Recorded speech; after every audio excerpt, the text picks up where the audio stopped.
তারপর সুনীল, আজকাল কোথায় বিনিয়োগ করছো? তুমি তো জানোই আমি এই জিনিসগুলো নিয়ে খুব একটা মাথা ঘামাই না, তাই আমি শুধুমাত্র একটা অ্যাসেট ক্লাসে বিনিয়োগ করি। কিন্তু আমার তো এটাই মনে হয় যে বিনিয়োগের পোর্টফোলিও ডাইভার্সিফাইড হওয়া উচিত। ডাইভার্সিফিকেশন, তার আবার কি প্রয়োজন? প্রয়োজন আছে।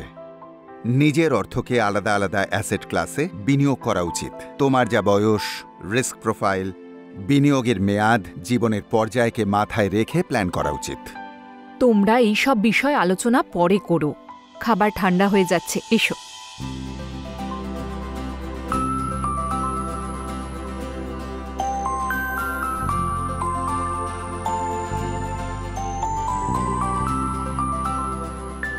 আরে কি করছো তুমি বৌদি?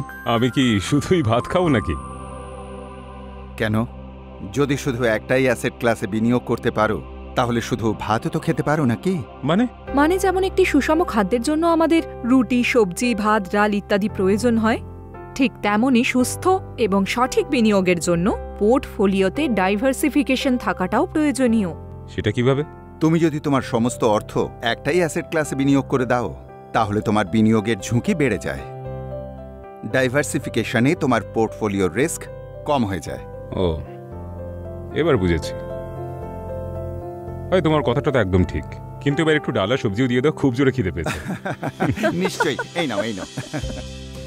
সুস্থ থাকার জন্য প্রতিদিনের খাবারে আমরা যেমন আলাদা আলাদা পদের মিশ্রণ ঘটাই, ঠিক সেভাবেই নিজের পোর্টফোলিওকে যদি সুস্থ রাখতে চান তাহলে বিভিন্ন অ্যাসেট ক্লাসে বিনিয়োগ করুন, যাতে কমোডিটিও অন্তর্ভুক্ত আছে।